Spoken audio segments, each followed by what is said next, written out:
Waheguru Ji Ka Khalsa, Waheguru Ji Ki Fateh. Welcome to the segment of Coach Gurbani's a-sabad-a-day. Our recitation is the 17th Ashtapadi of Gauri Sukhmani Mahalla Panjava. The Salok. Aad Sach Jugad Sach, a Sach, Nanak hosi bhi Sach. Aad Sach Jugad Sach.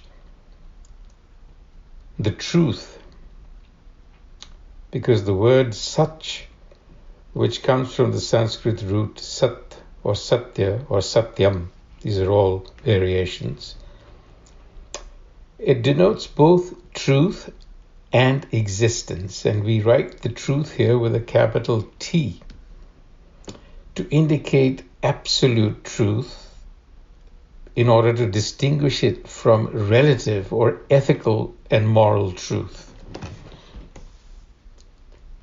So the truth is absolute in the sense of being necessary, certainly. So the Sach that is being referred to in this Salok refers to absolute existence. So the Guru is saying that truth, absolute existence, is perpetual. The truth is in perpetual existence. It existed again is a word that could be misleading. But the point being that this absolute truth is forever and forever. Before time, Aad Sach, at the beginning of time, Jugad Sach, present in the now, a Sach, and will be always in the now. In other words, the present is always existent. And so the interesting thing is that what is the truth remains a perennial question, because somewhere we understand that the limitations of our language will not permit a final answer.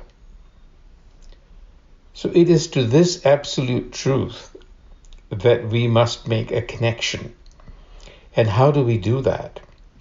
That is explained in the Ashtapadi, and then the Guru speaks also about those who have made that connection. So this absolute truth exists in us in a particular form, that is us, I and you and everybody else.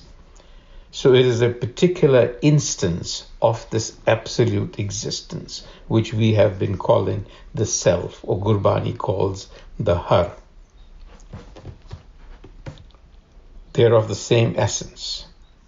So in the Ashtapadi, the Guru reminds us, Charan Sat, Sat Parsanhar, Puja Sat, Sat Sevadar, Darshan Sat, Sat Pekhanhar, Naam Sat, Sat Tyavanhar, Aap Sat, Sat Sabtari, Ape Gunkari, Sabad Sat, Sat Prabh Pakta, Surt Sat, Sat Jas Sunta, Bujjan Har Ko Sat Sab Hoi, Nanak Sat, Sat Prabh Soi. So Prabh, that particular instance of the absolute existence, is also the truth. And we are to make connection with it. And we make connection with it, interestingly enough, first through the senses. The senses that are otherwise misleading have to be redirected. Charan Sat, with our feet, Sat Parsanhar, we touch the ground of reality. And through worship, we serve the truth. What we see is the truth.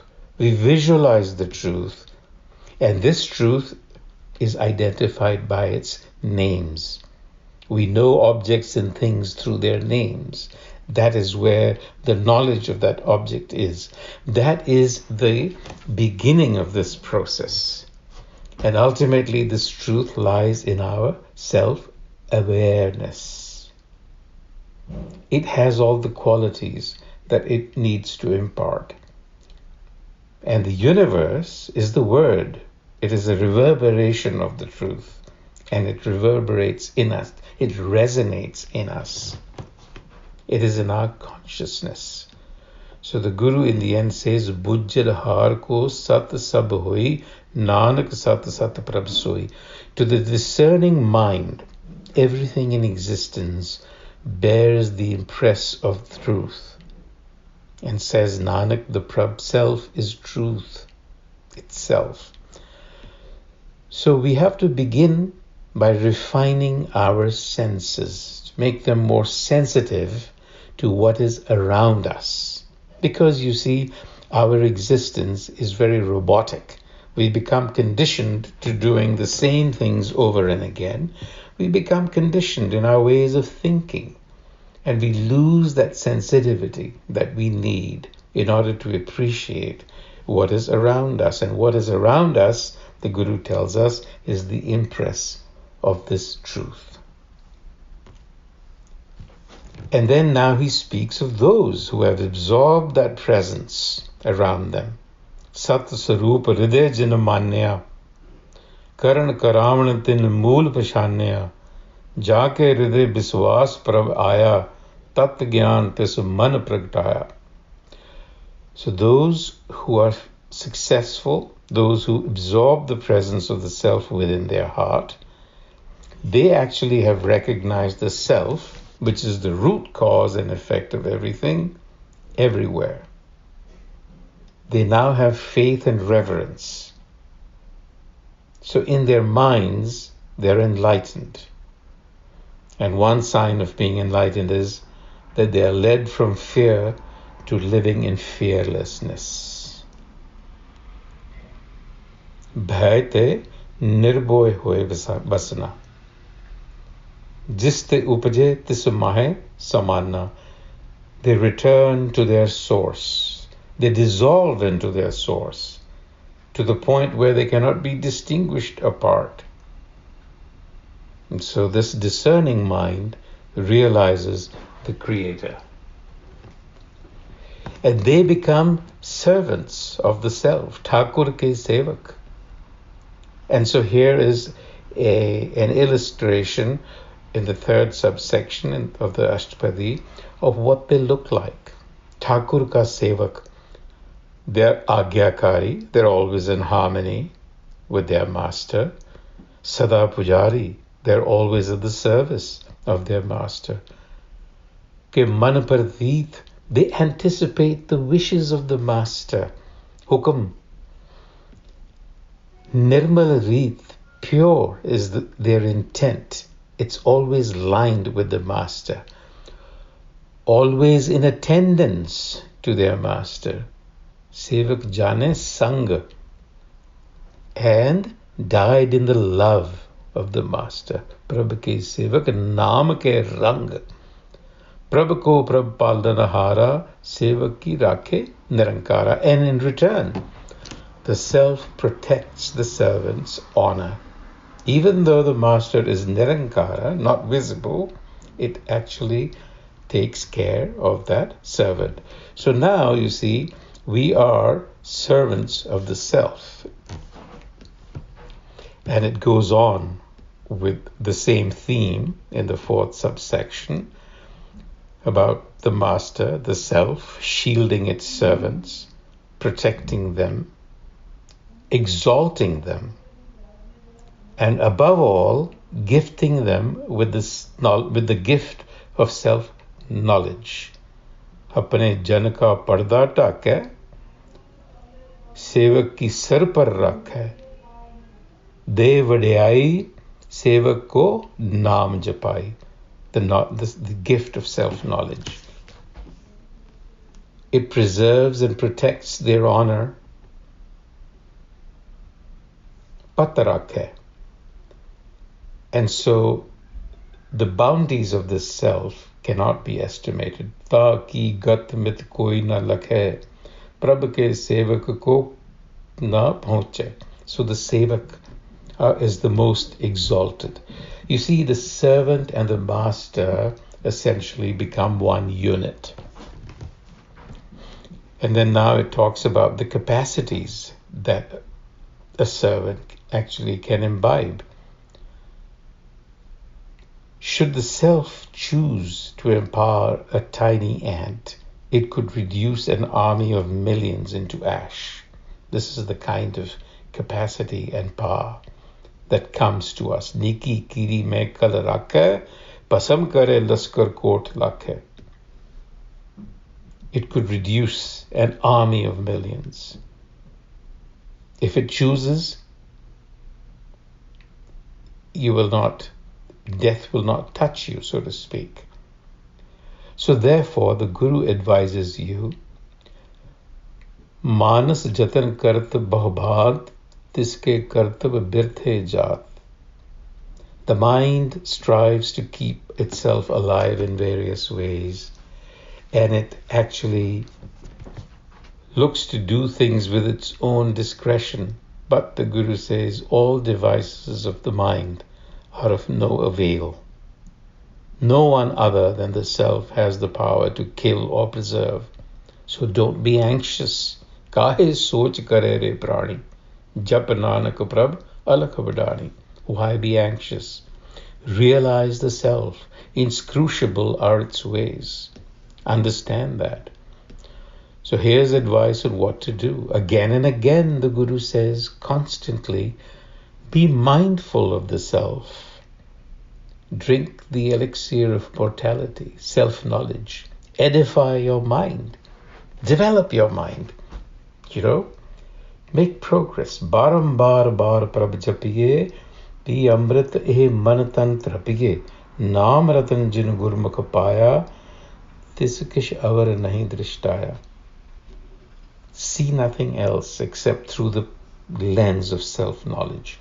Self-knowledge is wealth, beauty, and love.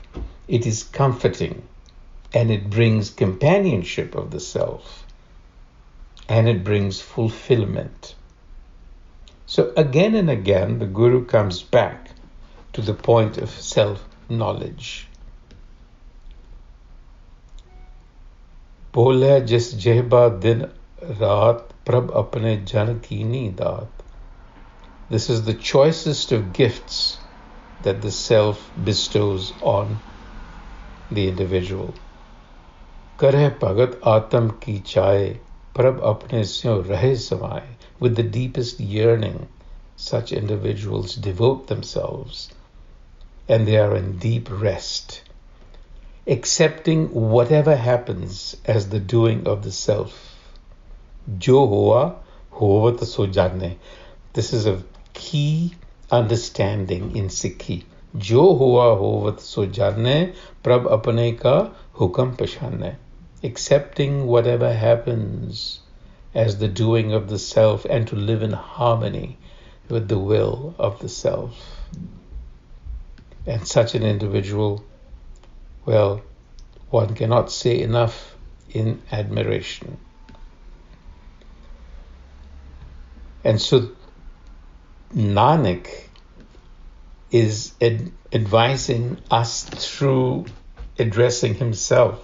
He says, my mind, seek their support, those who have connected with the self. Man mere tin ki ot le, man tan apna tin jan de. Submit yourself completely to such a one, because such a one has realized the self and is possessed of all bounty, and you will find happiness in return. Tiski saran sarab sukha pave. All your errors will be corrected in the presence of such a one. Give up the mechanisms of your ego mind. Place yourself in service of such a devotee. Tiski daras sab paap mitave, avar syanap sagli shad. Avan jaan na hovi tera, nanak tis jan ke pujo sad pera. Coming and going, the pain and sorrow of birth and death will come to an end. The point being, you've accomplished your goal, the game is up, and you return home with honor. In fact, Nanak goes so far as to say, Nanak tis jan ke pooje sad paira, worship the ground that they walk on. That's how emphatic the Guru is about following the Saad, the Guru. On that note, until the next time, Vaheguru Ji Ka Khalsa, Vaheguru Ji Ki Fateh.